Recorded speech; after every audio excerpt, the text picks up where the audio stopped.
أعوذ بالله من الشيطان الرجيم.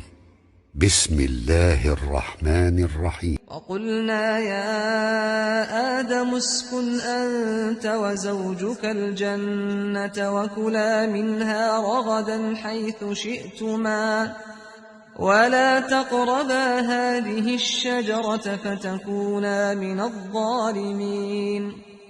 فأزلهما الشيطان عنها فأخرجهما مما كانا فيه وقلنا اهبطوا بعضكم لبعض عدو ولكم في الأرض مستقر ومتاع إلى حين. فتلقى آدم من ربه كلمات فتاب عليه إنه هو التواب الرحيم.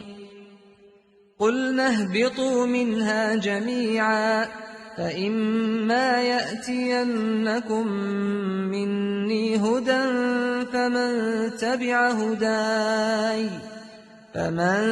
تبع هداي فلا خوف عليهم ولا هم يحزنون. والذين كفروا وكذبوا بآياتنا أولئك أصحاب النار هم فيها خالدون.